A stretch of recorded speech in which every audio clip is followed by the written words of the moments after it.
Hello and welcome to another video game review here on Machinima.com. I'm Rob Talbert and I'll be taking you guys into the wasteland once again. That's right, we're going to be taking a look at Fallout New Vegas for the Xbox 360. So get out your Pip-Boys and let's go. Fallout New Vegas dumps you smack dab in the middle of a huge power struggle to control the greatest city in the wastelands, New Vegas. New Vegas has it all: fresh water, a power supply, hookers, gambling, you name it. The only problem is that every tribe in the wastes wants in on the action. You control a courier who's tasked with delivering a package to New Vegas. You get double-crossed, shot in the head, and buried alive.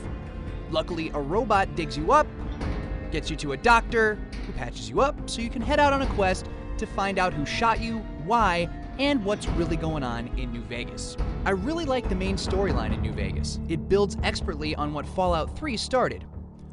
With Fallout 3, you grew up in a vault and experienced the wastelands for the first time. In New Vegas, you're already acclimated to your surroundings, so you can somewhat expect what's to come, and your character reflects this knowledge. You'll even encounter characters from previous Fallout games, which is a welcome nod to fans of the series. Now, the main story is only a sliver of what the complete experience offers in side quests and storylines. Believe me when I tell you, it's extremely easy to get off the main story arc and take on side quests for hours at a time. These are pretty well fleshed out and actually do play into the main story at times. Fallout New Vegas delivers a rich and evolved story that progresses the series in all the right directions.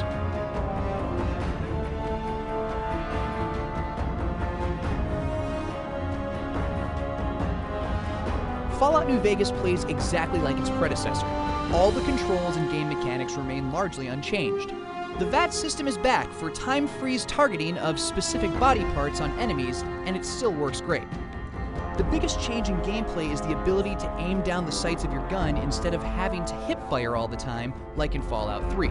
While this is handy, it also seems to be a relatively useless addition, since the chances of hitting your enemies is still based on your character's stats and the weapons you're carrying. Now, I could be mistaken, but there were plenty of times when I had an enemy lined up in my sights perfectly and fired only to see my shot go wide. Developer Obsidian has made a number of other additions too, such as the ability to craft items at campfires, make specialty items for your weapons, make unique ammunition, and even recycle used rounds back into working ammo. The companion wheel is a significant new feature as well. Throughout the game, you will encounter characters who want to help you on your journey. It uses an easy-to-navigate wheel interface that puts all of your choices right in front of you. Now, all this sounds great, right? Well, unfortunately, the execution of this game leaves something to be desired. Technically, Fallout New Vegas is a bit of a mess. Bugs, glitches, and freezes are commonplace and really become frustrating the longer you play and further you trek into the wasteland. I've seen enemies stuck in between floors of a vault, I've had the game lock up on a loading screen so many times that I've lost count, and I've even had computer terminal hack screen overlay on top of my lockpicking screen so that I couldn't see what I was doing. It's testimony to the core experience of navigating the environment and engaging with the denizens of the wasteland that Fallout New Vegas still manages to be a lot of fun. You know, I've been able to look past a lot of these problems while playing, but the longer I played, the more frustrated I became. It's amazing to me how a game that takes such strong leaps in the storytelling can take such a huge step backwards on the technical side. Hopefully a patch, or maybe 10 of them, will fix the numerous technical failings of Fallout New Vegas.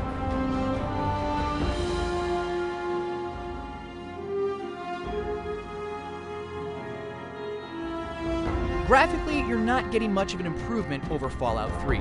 Everything is still brown and nuked. I mean, it's a wasteland, so I understand the choice for the dominating brown palette, but at times it seems like lazy design. That even goes for the sections of New Vegas that are supposed to be for those who can afford to enter. You know, you'd expect a little snazzier decor, but that's just not the case. Overall, the game still looks good. The environments are detailed, and each little area you encounter tells its own story through its visual design.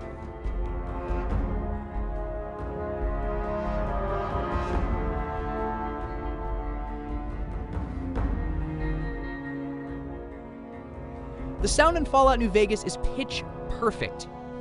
From the early 50s lounge music playing on my Pip-Boy to the actual sounds of the guns within the game, it's all spot on.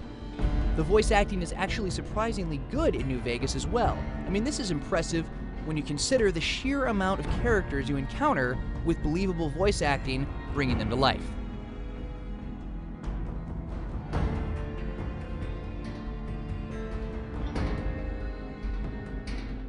Fallout New Vegas is a tough game to review. While it feels extremely similar to its predecessor at times, it does so much to move the series along from a story perspective. That being said, it does so many things wrong technically that it feels like a step backward.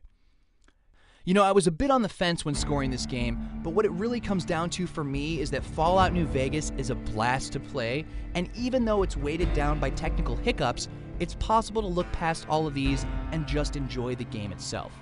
Hopefully, we get some patches to clean up the mess soon.